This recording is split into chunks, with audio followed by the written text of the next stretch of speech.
வணக்கம். இன்றைய நேர்காணலில் அரசியல் விமர்சகர், பொருளாதார நிபுணர், காங்கிரஸ் கட்சியினுடைய மூத்த பிரமுகர் ஆனந்த் சீனிவாசன் அவர்கள். சார் வணக்கம். சார் வணக்கம். சார், இன்று ஒரு 2 நாள் பரபரப்பு, இன்னும் அது அடுத்த கட்ட செய்தி வரல. ஆனால் கிடைத்தவரையும் செய்தி பெரிய ஒரு அதிர்ச்சியான செய்தி. நம்ம சென்னை விமான நிலையத்தில் கடந்த 2 மாசத்துல மட்டும் 267 கிலோ தங்க கடத்தல் நடந்திருக்கு. அது எந்த சோதனையும் இல்லாம எப்படி இவ்வளவு பெரிய விஷயம் நடந்துச்சு அப்படிங்கிறது ரொம்ப அதிர்ச்சியா இருக்கு. அதை விட அதிர்ச்சி என்னன்னா, அந்த கடை ஓனர், அந்த கடையை ஏற்படுத்தி தந்தவர் பிருத்திவிங்கிற ஒரு பாரதிய ஜனதா பிரமுகர். அவர் கேரளாவில் இருக்கக்கூடிய ஜனம் டிவி எல்லாவற்றையோடையும் ரொம்ப நெருக்கமா இருக்காரு. குறிப்பா அண்ணாமலை அவர்களுடன், பாஜக மாநில தலைவர் அண்ணாமலையோட நெருக்கமா இருக்காரு. இவர் பிரதமர் மோடியை ட்விட்டர்ல ஃபாலோ பண்றாரு. ஆனா அது பெரிய விஷயம் இல்லை, ஏன்னா அவர் பிரதமரை ஃபாலோ பண்ணலாம். ஆனா அவர் இவரை ஃபாலோ பண்றாரு, இந்த பிருத்திங்கிறவரை. இவர் 2 மாசத்துல 267 கிலோ தங்க கடத்தல் பண்ணதா இவர் மீது இப்ப கம்ப்ளைண்ட் வந்திருக்கு. இதை நீங்க எப்படி பாக்குறீங்க? இந்த முதல்ல நீங்க புரிஞ்சுக்கணும், போன என்டையர் வருஷமே 344 கிலோ தங்கம் தான் பிடிக்கப்பட்டிருக்கு. ஒரு வருஷத்துலயே 344 கிலோ தங்கம் தான் பிடிபட்டிருக்கு. 8 பேரை வச்சு 267 கிலோ தங்கத்தை பிடிச்சிருக்கிறாங்க. 1 கிராம் தங்கத்தில் 1000 ரூபா டேக்ஸு கவர்மெண்ட்டுக்கு போக வேண்டிய பணம். 1 கிராமுக்கு 1000, 1 கிராம் இதில் 1000 ரூபா. நம்ம 4 பவுன் 5 பவுன் போட்டுன்னு எவனா வந்தால் பிடிச்சிக்கிறோம். நம்ம நீங்கள் துபாய்லேருந்து வந்தீங்கன்னா பார்த்து செக் பண்ணி பிடிச்சி எல்லாம் பண்ணுவாங்க. ஆமாம், அங்கே நகை நிறைய வாங்கிட்டு வருவாங்க. குவைத்துலேருந்துலாம் நிறைய நகை வாங்குவாங்க வந்தால் பிடிப்பாங்க. இது பாமர மக்கள் இது மாதிரி பிடிச்சிவிட்டு ஏதாவது ஒரு வேஷம் போடுறது, கஸ்டம்ஸுக்கே தெரியாமல், கஸ்டம் அதிகாரிகளுக்கே தெரியாமல் இந்த ஆளும் கட்சியினர் இந்த வேலையை செய்கிறாங்க. இது எப்படி செஞ்சுருக்கிறாங்கன்னு பாருங்கள். பிருத்விங்கிறவர் இன்றைக்கி ப்ரெஸ் கான்ஃபரன்ஸ் நடந்தது சத்தியமூர்த்தி பவனில். நாங்கள் புகைப்படையெல்லாம் ரிலீஸ் பண்ணியிருக்கோம், உங்களுக்கும் காட்டுறோம். அண்ணாமலையும் பிருத்வியும் கட்டிப்பிடித்த புகைப்பகம் தான் இருக்குது, படம் தான் இருக்குது. அவங்க என்ன சொல்லுவாங்களே, என்னைய பார்க்க 1000 பேர் ஃபோட்டோ எடுக்க. இருங்க சார், இருங்க, அவர் வருவார்ல சார். நம்மளாம் சீக்கிரமாக நாங்கள்னா என்றைக்குமே காங்கிரஸ்காரன்னு போய் சொல்லி பழக்கம் கிடையாது. இவர் ஜனம் டிவின்னு கேரளாவில் பிஜேபி டிவி நடந்துகிட்ருக்கு, அதில் டைரக்டராக இருக்கார். தமிழ்நாட்டில் இது தமிழ் ஜனம் டிவின்னு ஒன்று இருக்குது, அதுலேயும் இவர் இன்வால்வ்டாக இருக்கிறாரு. இவர் பாரதிய யுவா மோர்ச்சாவில் இருக்கார். எங்கள் யூத் காங்கிரஸ் மாதிரி அவங்க யுவா மோர்ச்சாவில் மெம்பராக இருக்கார். 2019 மோடி ஃபார் பிஎம்னு ஒரு கேம்பெயின் பண்ணியிருக்கிறாரு. இது மட்டும் முக்கியம் இல்லை, இவர் மோடியை ட்விட்டரில் ஃபாலோ பண்ணுறார். பிரதமர் இவரை ஃபாலோ பண்ணுறார். பிரதமரே இவரை ஃபாலோ பண்ணுறார். இப்போ நீங்கள் சொல்லுங்கள், க்ளோஸாக இல்லையா? பிரதமர் என்ன ஃபாலோ பண்ணுறா? நான் சொல்கிறேன், என் தலைவர் ராகுல் காந்தி கூட என்ன ஃபாலோ பண்ணுறது கிடையாது. அப்போ பிரதமரே ஒருத்தரை ஃபாலோ பண்ணுறாருன்னா அவர் பாரதிய ஜனதாவில் பிரமுகராக இருப்பாரா மாட்டாரான்னு நீங்கள் சொல்லுங்கள். நீங்கள் சொல்கிறீங்க காங்கிரஸ் தான் நான் பிரமுகர்னு, என்ன என் தலைவர் ஃபாலோ பண்ணுறதில்ல. அப்போது ஒரு பிரதமர் பிஜேபி உங்களுக்கு வேற ஃபேஸ் இருக்கு, எக்கனாமிக்ல நிறைய ஃபேஸ் இருக்கு, அப்படி உங்களை அவர் ஃபாலோ பண்ணுறதில்ல. தலைவர் பிஸியாக இருக்கிறார், நான் தப்புன்னு சொல்லலை. ஆமாம், அவர் இருக்கிற காங்கிரஸ்காரங்களாம் ஃபாலோ பண்ணிக்கிட்டு இருக்க முடியாது, அது நான் தவறுன்னு சொல்லலை. ஆனால் அப்போ எங்கள் தலைவரே இப்படி இருக்கும்போது பிரைம் மினிஸ்டராக இருக்கிறவர் எவ்வளோ பிஸியாக இருப்பார். அதுவும் 24 மணி நேரமும் லீவ் இல்லாமல் நாட்டுக்காக வேலை செய்கிற பிரதமர். லீவ் எடுத்ததுல அவர் லீவே எடுத்ததில்ல, தூங்கினதே கிடையாது. கடவுளோட பரமாத்மாவோட பேசுகிறவர். பரமாத்மா அவருக்கு இன்ஸ்ட்ரக்ஷன் கொடுப்பாரு. அவ்வளோ மாதிரி இருக்கிற தெய்வ பிறவி இவரை ஃபாலோ பண்ணால் என்ன அர்த்தம்? இப்போ நம்மளாம் சாதாரண மனுஷன், பிறப்போம், இழப்போம், மறதி எல்லாம் வரலாம். ஆனால் தெய்வ பிறவிக்கு அதெல்லாம் வராதில்ல. அவரே தானே சொன்னார், நான் சொல்லல. தெய்வத்தோடு அவர் பேசுகிறாரு டெய்லி. ஸோ தெய்வத்தோடு பேசுகிறவரே இவரை ஃபாலோ பண்ணுறாருனா இவருக்கும் பிஜேபிக்கும் ஏதாவது ஒரு கனெக்ஷன் இருக்குமா? இருக்காது. அண்ணாமலையோட கட்டிப்பிடித்த ஃபோட்டோ, இவர் ஜனம் டிவியில் டைரக்டராக இருக்கிறது, தமிழ் ஜனம் டிவியில் இருக்கிறது. இவர் தான் இந்த ஏர்போர்ட் யூனியன் மினிஸ்ட்ரியில் வருது, இன்னும் அதானிக்கு கொடுக்கப்படவில்லை. இது கொடுக்கப்படவில்லை, ஏர்போர்ட் அத்தாரிட்டி கிட்ட தான் இருக்கு. அப்போ கடை கொடுக்கறதா வேண்டாமான்னு airport authority civil aviation minister தான் டிசைட் பண்ணணும். அந்த மினிஸ்ட்ரி தான். அந்த சிவில் ஏவியேஷன் மினிஸ்ட்ரியில் இவர் தான் பேசி வாங்கி கொடுத்ததா பேசுகிறாங்க. ஆனால் எவ்வளோ கிளவராக பண்ணியிருக்காங்க. சபீர் அலி அப்படின்னு ஒரு இஸ்லாமியர் இருக்குது. ஆமாம். ஏன்னா அப்போ அந்த இஸ்லாமியர்களுக்கு ஒரு பேட் நேம் வாங்கி கொடுக்கறதுக்கு இஸ்லாமியெல்லாம் கடத்துறவங்க, இவங்கெல்லாம் கடத்தல்காரங்க, மோடி இவங்களை கண்டுபிடிச்சு ஒடுக்குறாரு, மோடி இவரை கண்டுபிடிச்சு ஒடுக்குறாரு அப்படின்னு காமிக்கிறதுக்கு நீயே ஒரு இஸ்லாமியரை செட்டப் பண்ண வேண்டியது. அவன் ஒரு கிஃப்ட் ஷாப் நடத்துகிறான். அதுக்கு எதுக்கு 8 பேர் வேலைக்குன்னு தெரியல, 9 பேரை வேலைக்கு வைக்கிறாங்க. ஸ்ரீலங்காலேருந்து ஒரு கோல்டு சிண்டிகேட்டு, ஸ்மக்லிங் சிண்டிகேட்டு. அவங்க வந்து இந்த டிரான்சிட் ஏர்லங்கா இங்கே டிரான்சிட் வந்துட்டு போகும். இங்கே வந்துட்டு இங்கேருந்து வேறு ஊருக்கு போவாங்க. அவங்க கொண்டு போய் அந்த நகையை பாத்ரூம் டிரான்சிட்டில் வரவன்னு கஸ்டம்ஸ் செக் பண்ண முடியாது. அவன் கொண்டு வந்து பாத்ரூமில் வைப்பான். இவன் அதே பாத்ரூமில் போய் எடுத்துகிட்டு வந்து உடம்புல எங்கேயோ ஒழிச்சு வச்சுக்கிட்டு கடைக்கு போயிட்டு அப்படியே வெளில போயிடுவார். ஒன்ஸ் இந்த கஸ்டம்ஸுங்கன்னு நம்ம ப்ளேமே பண்ண முடியாது. கஸ்டம்ஸ் ஆஃபீஸரை இந்த கேஸை ப்ளேம் பண்ண முடியாது. கஸ்டம்ஸ்காரன் யாரை செக் பண்ணுவான்னா வெளியிலேருந்து உள்ளே வரவனை செக் பண்ணுவான். இங்கே கடையில் வேலை செய்கிறான் அவனை ரெகுலராக செக் பண்ணிகிட்டு இருக்க மாட்டான். நார்மலாக நீங்கள் பார்த்தீங்கன்னா இது மாதிரி ஏரியாவுக்குள்ளே போகிறச்ச செக் பண்ண வேண்டியது CISF, central industrial security force. இவங்க தான் இந்த ஏர்போர்ட்டில் போகிறவங்களெல்லாம் செக் பண்ணணும். அப்போ அந்த செக்கிங்கில் ஏதாவது டவுட் இருந்ததா, அங்கேயும் ஏதாவது செட்டிங் இருந்ததா, இந்த 9 பேரை ஏன் செக் பண்ணலன்னு. ஸ்ரீனிவாஸ் நாயக்னு ஒரு கஸ்டம்ஸ் சீஃபு இந்த ஏர்போர்ட்டில் இருக்கிறவருக்கு ஒரு ஆள் சந்தேகமாக சுற்றினோன்னா அவனை பிடிச்சி செக் பண்ணுறான்னு சொல்லியிருக்கிறாரு. செக் பண்ணி அந்த பார்த்தோன்னா அதில் நகை இருந்திருக்கு, கோல்டு இருந்திருக்கு. அவரை பிடிச்சி உள்ள புலன் விசாரணை பண்ணோன்னா இந்த ஃபுல் மேட்டர் வந்து 2 மாதத்தில் 267 கிலோ, எவ்வளோ 267 கிலோ தங்கம் போயிருக்கு. நான் என்ன கேட்குறேன், இது வரைக்கும் பிருத்வியை அரெஸ்ட் பண்ணீங்களா? ஏன் அரெஸ்ட் பண்ணல? இப்போ பிருத்வி என்ன சொல்லுவா, எனக்கு தெரியாதுங்க, என்கிட்ட வந்தாருங்க, நான் வாங்கி கொடுத்தேங்க அப்படின்னு. இதெல்லாம் எதுக்கு நான் சொல்கிறேன்னா, இப்படி தான் இஸ்லாமியர்களுக்கு கெட்ட பேர் வாங்கி கொடுக்குறது, அவனே உடனே ஸ்மக்லிங் பண்ணுறது. இந்த பின்கதை தெரியலன்னு வைங்க, பேப்பரில் இந்த பின்கதையெல்லாம் வர சபீர் அலிங்கிற நபரை பிடித்தோம், அவர் இதை பண்ணார் அப்படின்னு அப்படியே மக்களுக்கு நேரம் வந்து இஸ்லாமியர்னா இவன் ஸ்மக்லிங் பண்ணுறவன், அவன் அப்படியே ஒரு பேட் லுக்கில் பார்க்குறது, அப்படியே சொசைட்டியை பிரிக்கிறது. ஆனால் அந்த சபீர் அலிக்கு ஏதாவது 5-10 தான் கொடுத்துருப்பாங்க. ஏன்னா பிருத்விக்கு தெரியாதா என்ன நடக்குதுன்னு? இல்லை அந்த தங்கத்தை வாங்குகிற எல்லா தங்க வியாபாரிகளும் என்ன வெறும் இஸ்லாமியர்களா? தமிழ்நாட்டில் எவ்வளோ பெரிய பெரிய கடையில் ஏதாவது இஸ்லாமியர் கடை இருக்கா? இதில் என்ன உள்நோக்கம்னா, அப்போ இதில் வந்து யாருக்கு போச்சு பணம்? கட்சிக்கு போச்சா? கட்சி பணத்துக்கு போச்சா? கட்சினா கட்சிக்கு தெரியாது, யார் போய் டொனேஷன் கொடுத்தா வாங்கிப்பாங்க. இப்போ காங்கிரஸ் கட்சிக்கு எவனா டொனேஷன் கொடுத்தா வாங்கிப்பாங்க. அது மாதிரி என்ன இது மேட்டர் அப்படிங்கிறத நீங்கள் டெஃபினட்டாக இன்வெஸ்டிகேட் பண்ணணும்ல. ஆளும் கட்சியை சொல்கிறேன்னா கூட இந்த நீட்டு பரீட்சை எடுத்துக்கோங்க, வரோதராவில் நடந்திருக்குது. வரோதராங்கிறது தேனும் பாலுமா ஓடுற நாட்டில் இருக்கிறது. 25 வருஷமாக 22 வருஷமாக ராமர் ஆட்சி நடக்கிற ஊர். கரெக்டாக ராமர் ஆட்சி நடக்கிற ஊர், காங்கிரஸ் கிளம்படாத ஊர் 25 வருஷம். அங்கே ஜெயலராம் அப்படின்னு ஒரு ஸ்கூலு. ஆமாம், அது ஒரு பிஜேபி பிரமுகரால் நடக்கப்பட்ட ஸ்கூல். அது என்ன நடந்ததுன்னு உங்களுக்கு தெரியாதுன்னா நான் சொல்கிறேன். நீட் எக்ஸாமு 27 பேர் நாடு ஃபுல்லாக கூட்டிகிட்டு போயிருக்காங்க. அவங்கள்ட்ட வந்து 20 லட்சம் 30 லட்சம் வாங்கியிருக்கிறாங்க. என்ன இன்ஸ்ட்ரக்ஷனு?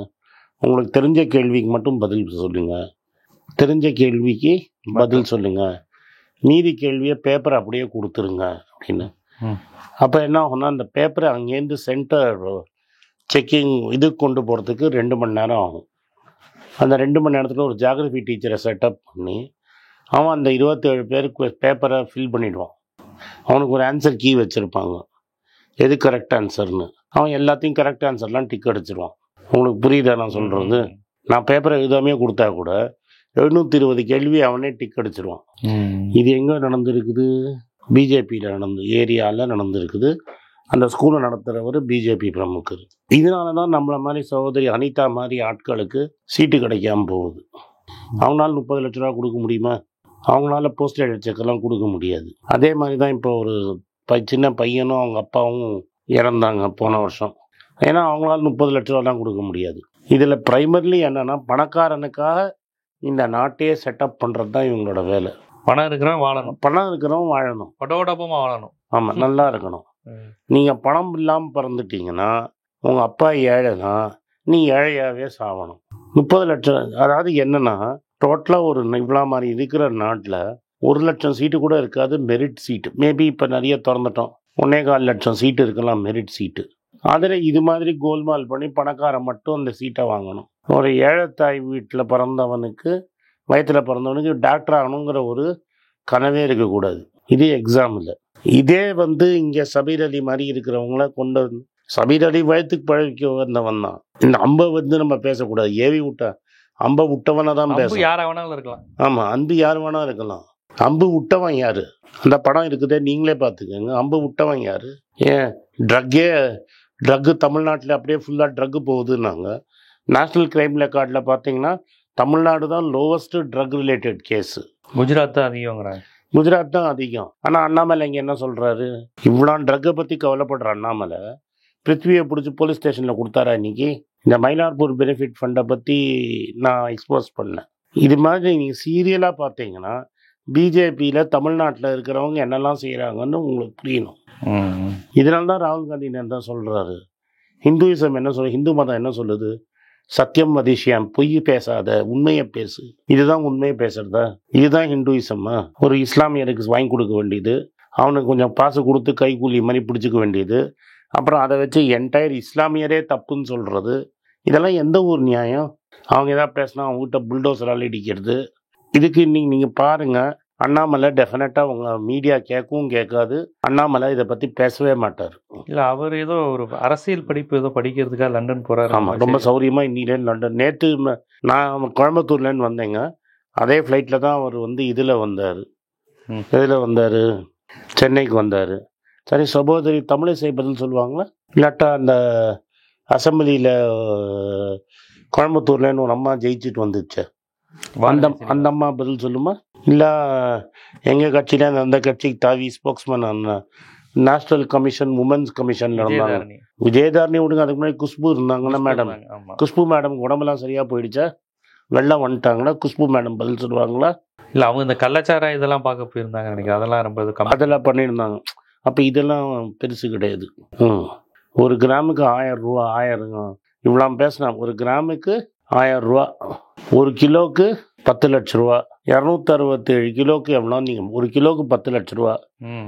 அப்போ 227 கிலோ. அப்போ அந்த செத்து போன 55 பேருக்கு எவ்வளோ கொடுத்துருக்கலாம்? ஒரு ஆளுக்கு 40 லட்ச ரூபா கொடுத்துருக்கலாம். 10 லட்ச ரூபா பற்றி பேசினாங்கல்ல, 10 லட்ச ரூபா நம்ம மாண்புமிகு ஸ்டாலின் சார் கொடுத்த 10 லட்சத்தை துச்சமாக பேசினாங்க. இந்த 267 கிலோவில் 1 கிலோக்கு 10 லட்ச ரூபான்னா நீங்கள் அந்த இறந்து போனவங்க 55 பேருக்கு நான் அட்லீஸ்ட் 30-40 லட்ச ரூபா கொடுத்துருக்கலாம். அதான் அசால்ட்டாக யாருக்கு போச்சு அந்த பணம்? சபீர் அலி நிச்சயமாக ஜெயிலுக்கு போவார். பட் அந்த நகையை வாங்கினவன் யார்?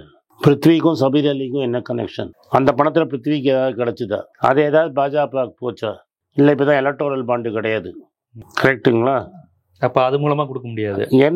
என்ன நடந்ததுன்னு ஒரு விசாரணை நடந்தால் தானே. இது இடி விசாரிக்கணுமா வேணாமா? ஒரு சேலத்தில் வாய்க்கா வரப்பு தகராறெல்லாம் இடி விசாரிச்சது இல்லை. எருவு மாடு இது போயிடுச்சு, எருவு மாடெல்லாம் விசாரிச்சது. அப்போது 277 கிலோ கடையை ஒரு பிஜேபி பிரமுகர் கடைப்பிடிச்சி கொடுத்துருக்கிறாரு. அவரை விசாரிக்கணுமா வேண்டாமா? என்ன கரெக்டாக இல்லையா? கண்டிப்பாக இல்லை, இடி வேற இடி, இது வேற இடி. அது இடி இந்த மாதிரி விஷயத்துல எப்படி செயல்படும் அப்படிங்கிறது தெரியல. ஆனால் இடி விசாரிக்கிற அளவுக்கு முகாந்திரம் இருக்குது இந்த வழக்கில். கஷ்டம் சொல்கிறான். 277 கிலோ கொண்டு வந்தவனுக்கு சீட்டு பிடிச்சி கொடுத்தது நம்பாள் ஃபோட்டோ அண்ணாமலையோட இருக்குது. இதுக்கு மேலே என்ன இடிக்கு எவிடன்ஸ் பண்ணும்? இடி என்னன்னா அது என்னது ஃபாரஸ்ட் டிபார்ட்மெண்ட்டில் நடந்த விஷயத்தெல்லாம் அவங்க ஏதோ கைமாத்தி விட்ட மாதிரி அதையும் நாங்களே விசாரிக்கிறோம் நாங்க. இது எப்படி இடியில வருமா, இதுல இருந்து கடத்தல் வழக்கு அப்படின்னு தனியா? கடத்தல் வந்து சபீர் அலி பிடிச்சது கடத்தல் வழக்கு. சபீர் அலிக்கு இடம் பிடிச்சி கொடுத்தது எந்த வழக்கு? சபீர் அலிக்கு இடம் பிடிச்சி கொடுத்தாங்களே அது எந்த வழக்கு? அப்ப எவன் அந்த கையெழுத்து போட்டான்? ஒரு அதிகாரி கையெழுத்து போட்டிருக்கான்ல, அவன் யாரு? கண்டிப்பா. ஏன்னா முதலமைச்சரே ஆனாலும் கைது செய்யற அளவுக்கு இவங்க இடி செயல்படுறாங்க. 2 முதலமைச்சரை கைது செஞ்சிருக்காங்க. ஒரு டெப்டி சீஃப் மினிஸ்டர் இன்னும் ஜெயில இருக்காரு சார். மணீஷ் சிசோடியா என்ன இருக்கிறாரு, சிரோனை மட்டும் இவரை மட்டும் விட்டுருக்காங்க, ஜார்க்கண்டை மட்டும் விட்டுருக்காங்க. இவர் மீதும் திருப்பி சிபிஐ கைது செஞ்சிருக்காரு இவர் நம்ம கேஜ்ரிவால். ஆமா. சோ எவ்வளவு பெரிய உயர் பதவியா இருந்தாலும் மதுபான கொள்கை ஏதோ ஏலத்துல பிரச்சனை அப்படின்னு எந்த பிரச்சனையும் விடாம இவங்க பாக்குறாங்க. அப்ப இந்த பிரச்சனையை அவங்க இது பார்க்க வேண்டிய பிரச்சனையா இல்லையா நீங்க தான் சொல்லணும். கண்டிப்பா இல்ல, நான் தான் சொல்றேன். ஒரு முதலமைச்சரே ஆனாலும் இவங்க தான் கைது, 2 முதலமைச்சர் கைது பண்ணிருக்காங்களா, இதுவரை எங்கேயுமே நடந்தது இல்லையே. அமெரிக்காவே ஆச்சரியப்பட்டுச்சே இந்த வழக்கை நாங்க கவனிச்சுக்கிட்டு இருக்கிறோம்னு, அந்த அளவுக்கு போச்சு. அப்ப இந்த பிருத்திவி வந்து முதலமைச்சரை விட அதிகாரம் படைத்தவரா? அதான் நான் கேட்கிறேன், அதுதான் நாங்க கேட்கிறோம். ஏன்னா பிரதமரே ஃபாலோ பண்றாரு, அவரை பிரதமரே ஃபாலோ பண்றாரு. பிரதமர் அண்ணாமலையை ஃபாலோ பண்றாருன்னு தெரியல, ட்விட்டர்ல ஃபாலோ பண்றாரு, இவரை ஃபாலோ பண்ணிட்டு இருக்கிறாரு. இதுக்கு பதில் சொல்லணுமா வேணாமா? கண்டிப்பா. இத மாதிரி நாங்க பார்லிமெண்ட்ல எழுப்ப வேண்டிய கேள்விதான். நாடாளுமன்ற எழுப்பினா அதான் எக்ஸ்பிளைன் பண்ணுவீங்களே. அந்த ஒரு விஷயத்த இப்ப ஒரு முக்கியமான விஷயம். ஏன்னா தமிழ்நாட்டில் தான் இவங்க போதைப் பொருள் இருக்கு, தமிழ்நாட்டில் மதுபான கடைகள் திறந்து வச்சிருக்காங்க, தமிழ்நாட்டில் பாருங்க கள்ளச்சாராய சாய்வுன்னு சொல்லிக்கிட்டு இருக்கிறாங்க. ஆனா இவ்வளவு பெரிய விஷயம் நடந்திருக்கு, இதுல குறித்து ஏன் மௌனமா இருக்கிறாங்க, ஏன் பேச மறுக்கிறார்கள்? ஊடகங்கள் கூட பெரிய லெவலில் இது இன்னும் இந்த ஏன் எடுக்கல எனக்கு கேள்வி. இப்ப இந்த பிருத்திவிக்கும் அண்ணாமலைக்கும் என்ன தொடர்பு? அது நான் தடவி இருக்குன்னு சொல்லல, கட்டிப்பிடித்து போட்டோ எடுத்திருக்காங்க ரைட்டா. பிரதமரே அவரை ஃபாலோ, தெய்வ பிறவியே இவரை ஃபாலோ பண்றாரு. அதாவது தெய்வத்திலே நேர பேசிட்டே இருக்காரு டெய்லி. பரமாத்மாவோட தினம் பேசுறவரே இவரை ஃபாலோ பண்ணிட்டு இருக்கிறாரு. அப்ப டெல்லி தலைமையுடைய நெருக்கமானவரா இருக்க எனக்கு தெரியாது. அதெல்லாம் இடி தானே விசாரிக்கணும். பிரதமர் வந்து ஒருத்தரை ஃபாலோ பண்றாருன்னா அமெரிக்க அதிபரை ஃபாலோ பண்ணலாம், பாகிஸ்தான் அதிபரை ஃபாலோ பண்ணலாம், அவர் ரேஞ்சுக்கு. அவ்வளவு பெரிய இதுக்கு மெட்ராஸ்ல ஒரு கடையை ஃபேன்சி ஸ்டோர் வச்சு தர்ற ஒருத்தரா அவர் ஃபாலோ பண்றாருன்னா அவர் பிஜேபிக்குள்ள பிரமுகரா இருப்பாரா மாட்டாரான்னு மக்கள் தான் முடிவு பண்ணணும். இப்ப யாரு இந்த பிருத்திவின்னு தெரியல. ஏன்னா அந்த படங்கள்ல எல்லாம் காமிப்பாங்க, ஹீரோ வந்து ஃபர்ஸ்ட் ஆஃப் வரையும் ரொம்ப சாதாரண ஆளா இருப்பாரு, திடீர்னு பார்த்தீங்கன்னா பெரிய பெரிய ஆட்களா அவர் பார்த்து சொல்லிட்டு அடிப்பாங்க. அப்ப நீங்க யாரு அப்படின்னு கேட்டப்ப ஒரு பிளாஷ்பேக் சொல்லுவார். அது மாதிரி யார் சார் பிருத்திவி சார், நீங்க இவ்வளவு பெரிய ஆளா அப்படின்னு நீங்க தான் கேட்கணும். ரொம்ப ஒரு முக்கியமான விஷயம்தான். ஆனா நீங்க சொல்ற மாதிரி தொடர்ச்சியா இருக்கு. இதுக்கு எதிர்கட்சிகள் கேள்வி கேட்டா வெளியேற்றப்படுறாங்க. இதுக்கு தானா முன் வந்து பொறுப்பெடுத்து செய்ய வேண்டிய அந்த கட்சியும் செய்யுமா, கேள்விகளை கேட்குமா அப்படிங்கிறது தெரியல. நீங்க சொன்ன மாதிரி 4 சட்டமன்ற உறுப்பினர்கள் இருக்கிறாங்க, தேசிய கட்சியினுடைய மாநில தலைவர் அண்ணாமலை இருக்கிறார், அவருடன் முரண்பட்டாலும் நான் பிஜேபி தான் அழுத்தமா சொல்லக்கூடிய தமிழிசை அவர்கள் இருக்கிறாங்க, நைனா நாகேந்திரன் இருக்கிறாரு, இவங்கெல்லாம் பெரிய தலைவர்கள். ஹெச் ராஜா இப்ப ஒதுங்கி இருக்கிறாரு, அவர் எதுவும் கருத்து சொல்ற மாதிரியே தெரியல எனக்கு சமீபத்துல. அதனால அண்ணாமலை, தமிழிசை, வானதி சீனிவாசன் இவங்க இது குறித்து என்ன பேசுவாங்க? ஆமா, இது பதில் சொல்ல வேண்டியது தானே. இது ஒரு ரொம்ப முக்கியமான விஷயம்தான், முக்கியமான வழக்கு. அது மட்டும் இல்ல, ஒரு நம்ம சென்னை விமான நிலையத்துல இவ்வளவு பெரிய விஷயங்கள் நடந்துகிட்டு இருக்குங்கிறது ரொம்ப ஆபத்தான விஷயமும் கூட இல்லையா? ஆமா, ஆனா இது முழுக்க நீங்க ஸ்டேட் கவர்மெண்ட்டை குத்தமே சொல்ல முடியாது. ஆனா அண்ணாமலை அப்படி கூட சொல்லலாம், நடந்திருக்கிறது தமிழ்நாட்டுலங்கண்ணா. அதனால தான் நம்ம முன்னாடியே சொல்லிடணும், மக்களுக்கு கிளியரா தெரியணும். இதுல ஐடியாவே எப்படின்னா, ஒரு இஸ்லாமியரை கொண்டு வந்து முன்னாடி வைக்கிறது, அந்த ஒரு கம்யூனிட்டிக்கே கலங்கம் கொண்டு வந்து வைக்கிறது தான் இதோட நோக்கம். அந்த பிளான்ல தெளிவா பண்ணிருக்கு, ஸ்கெட்ச் போட்டு பண்ணியிருக்காங்க. கேரளாவினுடைய முதலமைச்சர் மீதும் இதே மாதிரி வழக்கு, அவர் சிபிஐ பாயுது, அவர் மீது கடுமையான நடவடிக்கை எல்லாம் எடுத்தாங்க. இந்த விஷயம் வருது, அண்ணாமலை இருக்கிற போட்டோ வச்சு என்ன பண்ணுவாங்க? இல்ல அண்ணாமலை தண்ணியில விளக்கம் கொடுக்கலாம். அண்ணாமலை சொல்லாம எனக்கும் அவருக்கும் சம்பந்தம் இல்ல, ஏதோ போட்டோ எடுத்துட்டாரு அப்படின்னு கூட. தெய்வ பிறவி ஃபாலோ பண்ணது, தெய்வ பிறவி கூட தெரியாம பண்ணுமா? டெய்லி தெய்வத்தோட பேசுறாரு அவர், இயேசு பிரான் மாதிரி. அப்ப அவருக்கு என்ன தைரியம் இருக்கும்? இன்கம் டாக்ஸ் உண்மையிலே நீங்க சொல்ல அதிர்ச்சியா இருக்கு. மோடி அவர்களும் ஃபாலோ பண்றாங்க, நிர்மலா சீதாராமன் அவர்களும் ஃபாலோ பண்றாங்க. அண்ணாமலையை கட்டி பிடிச்சதெல்லாம் ஒரு செய்தியே இல்ல இந்த செய்திக்கு முன்னாடி சொல்றேன். நீங்க ஒரு ஆதாரம் மாதிரி சொல்றீங்க அண்ணாமலையோட கட்டி பிடிச்சிருக்காருன்னு, ஐயோ அதை விட அப்படின்ட்டு பிரதமர் ஃபாலோ பண்றாங்க, அம்மையார் ஃபாலோ பண்றாங்க, யாரோ அட்மின் தெரியாதவன் யாரோ திட்டமிட்டு தெய்வ பிறவியை போய் இப்படி தெரியாம பண்றாரு. உலகத்துல என்ன நடக்கிறது தெய்வ பிறவி தெரியாம இருக்கு பாப்பா. இல்ல இப்ப நிதியமைச்சரும் ஃபாலோ பண்றாங்கன்னா அப்ப பிஜேபியின் முக்கிய புள்ளிகள் எல்லாருமே இவரை ஃபாலோ காட்ஃபாதரா நினைக்கிறாங்களா இவரை? என்ன நடக்குது நாட்டில், என்ன நடக்குது நீங்க தான் கண்டுபிடிக்கணும். அதுல அவர்களையும் மீறிய ஒரு சக்தி வாய்ந்தவரா பிஜேபியில இவரு? அதான் அதனால்தான் சொல்றேன், 1 கிலோக்கு 10 லட்சம் ரூபா, 227 கிலோக்கு மக்களே மல்டிப்ளை பண்ணி போட்டுக்கோங்க. ஒரு 10 லட்ச ரூபாய்க்கு கிண்டல் அடிச்சவங்களுக்கு 2 மாசத்துல இந்த கள்ளக்குறிச்சியில செத்து போனவங்களுக்கு அட்லீஸ்ட் 30-40 லட்ச ரூபா கொடுத்துருக்க முடியும். ஏப்பா, அவ்வளோ தூரம் பணம் சொசைட்டிக்கு நஷ்டம். மக்களோட வரி பணம். நான் நீயும் வரி கட்டலைன்னா எப்படி பிடிப்பாங்க? நீங்க சொல்றபடி பார்த்தா நாயகன் படத்துல கிளைமேக்ஸ்ல அந்த போலீஸ் நாசர் சொல்லுவாப்ல, யாரையா அந்த வேலு நாய்க்கர், எனக்கே வர வேலுபாயை பார்க்கணும் போல இருக்கு அப்படிங்கிற மாதிரி. யார் இந்த பிருத்திவி? நம்ம பிரதமர் ஃபாலோ பண்றாரு, நிதியமைச்சர் ஃபாலோ பண்றாங்க, நம்ம அண்ணாமலையை கட்டி பிடிக்கிறாரு. யாரு அவரு? இவ யார் அந்த வேலுபாய் அப்படிங்கிற மாதிரி. யாரு பிருத்வி பாய்? யாரு அந்த பிருத்வி பாய்? இவ்வளவு பெரிய எல்லாருக்குமே வழிகாட்டியா இருந்திருக்காரு பாஜகவுல அப்படிங்கிற ஒரு இது தெரியுது. பார்ப்போம். இவ்வளவு பெரிய விஷயம் வந்திருக்கு, ஆதாரங்களுடன் அம்பலப்பட்டிருக்கு, விஷயம் சொல்லியிருக்கோம். இதற்கு அவர்கள் மீது விசாரணை வேண்டும் அப்படிங்கிற ஒரு விசாரணை நீங்க வச்சிருக்கிறீங்க. ஆனா முதல்ல அவங்களே முன் வந்து இத பதறிட்டு இவருக்கு இவங்களுக்கு தொடர்புலன்னு எதுவும் சொல்லணும். ஆனா இதுவரையும் அவங்க சொல்லல. இல்லாட்டா எந்த ரீசனாலும் நடந்துச்சு, இதுக்கு என்ன தொடர்புங்கிறத கண்டிப்பா விசாரிச்சு சொல்லணும். ஏன்னா நீங்க சொன்ன மாதிரி இது மக்கள் வரி பணம் தொடர்புடைய ஒரு விஷயம். வரி பாவம், வரி பணம்ங்கிறது ரைட்டா? ஸோ இந்த மக்கள் வரி பணத்தை இப்படி சூறையாடுறாங்களேன்னு தான் நம்ம கேட்குறோம். இது ரொம்ப ஒரு முக்கியமான நம்ம பிரச்சனை. இதற்கு பாஜக என்ன பதில் சொல்ல போகிறது? நாடாளுமன்றத்தில் அவர்கள் எதற்கும் பதில் சொல்வதில்லை. கேட்டால் ஆன்டி ஹிந்துங்கிறாங்க. பட் இந்த விஷயத்தில் பிருத்திவி விஷயத்தை கேட்டால் என்ன சொல்ல போகிறாங்க, என்ன மாதிரி இது பண்ண போகிறாங்க அப்படின்னு தெரியல இவருக்கு என்ன இதை வந்து. ஆனால் அடுத்த கட்டத்துக்கு உடனடியாக நகர்த்த வேண்டிய தேவை இருக்குது. அதை செய்ய வேண்டிய கடமை எதிர்கட்சிகளுக்கும் ஊடகங்களுக்கும் இருக்குது. அந்த விதத்தில் ஒரு பிரேக்கிங்காக இதை நீங்கள் உடச்சி விட்ருக்கீங்க. ரொம்ப முக்கியமான விஷயமா தான் அதை நான் பார்க்குறேன். ஜீவாருடைய பார்வையாளருக்கு எடுத்து வச்சிங்க. மிக்க நன்றி. உங்களுக்கெல்லாம் தெரியும், ரீசெண்டாக மீடியாவில் பார்த்துருப்பீங்க, ஏன்னா தமிழ்நாடு காங்கிரஸ் கமிட்டி ஊடக பிரிவு தலைவராக அப்பாயிண்ட் பண்ணியிருக்காங்க. ஸோ பொலிட்டிக்கலாக என்னோட வியூஸ் என்ன அப்படின்னு நீங்கள் ட்விட்டரில் ஃபாலோ பண்ணணும்னு நினச்சிங்க, @AnandS1967 என்னை ஃபாலோ பண்ணுங்க. என்னோட real original ID, Twitter ID for politics அதுதான். ஸோ பாலிட்டிக்ஸ் சம்மந்தப்பட்ட என்னோட எல்லா ஒப்பீனியன்ஸ், வியூஸ் எல்லாமே அதில் வரும். அதில் ஃபாலோ பண்ணுங்கள். நன்றி, வணக்கம்.